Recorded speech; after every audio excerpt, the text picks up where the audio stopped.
So I'm on Yano Drive, and I thought after all this time that this would no longer be here. There's an interesting story as to how this fence became broken, and I'm still amazed that nobody has fixed it or replaced it. Back about the spring of 1980, my father was babysitting, or not babysitting, my father was kid sitting my brother and I. Well, my mother had taken off to South Africa unknown. She'd taken a classified trip with her boyfriend, Dr. Hayes, a married man, school teacher, lived on the other side of Dope Ranch. And just as that van is coming around that turn, my brother and Jimmy Beggs and a couple other friends came around that turn also in my mother's Mercedes.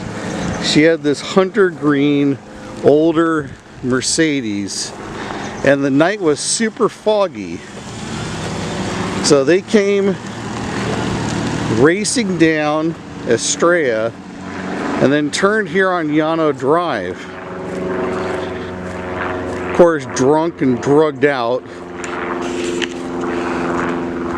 My brother had been talked into taking the car, my mom's car, out of the garage while my father was away with my sister.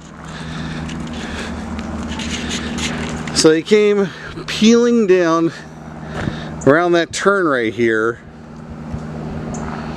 and it was super foggy that night. I mean, you could not even see from here to that stop sign that night. And they came down racing here and did not see the turn coming up. Yeah, imagine, I don't know, I think Robert was maybe 14 at the time. I have to go back and figure it all out. But they did not know the turn coming here, and they shot off this shoulder in the Mercedes Benz. It was a four-door.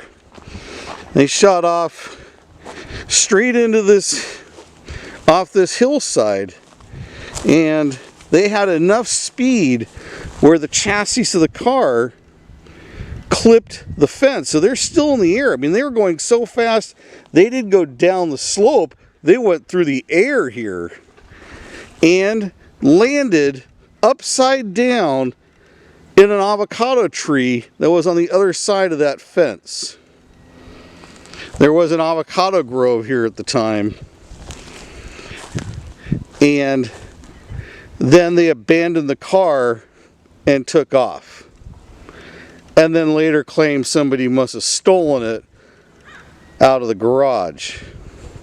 My father was hanging out with my sister over in Montecito, and he came home, or came to the house, and heard this story about the car being stolen, and we all came down here to see it upside down, and it actually done a 180. Okay, the car is headed this direction, but in the process of shooting off the embankment here and crashing into the tree, that actually had the headlights pointed back this direction. It's a miracle nobody died, of course. And you have what, a 20 to 25 foot drop from the road down to that area. My mother came back from South Africa and found out about the car and the wild parties we had while she was gone, and was so traumatized by the whole thing, she had to be hospitalized for 7 to 10 days over in Glita Valley for mental instability. And of course, the only people to get in trouble for all of that was my brother and I. My father had left that night, never to come back to Santa Barbara to associate with his kids again. And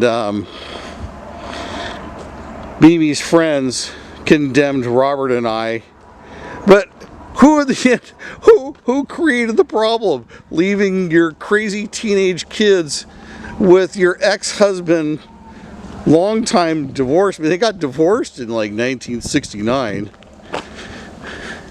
And then taking off to South Africa after telling everybody you were just visiting friends on the East Coast. So, to do a quick little recap. Yeah, Yano, Estrella, Cantera. And there's an even crazier story. As crazy as that is, a more wild, more epic story for this intersection right here. Actually, two of them.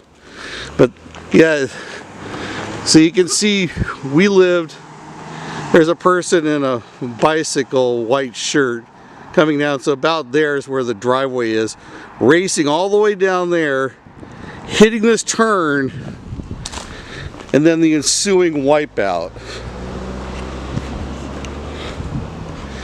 The beginning of the history of Hope Ranch, or the Dope Ranch Chronicles on video.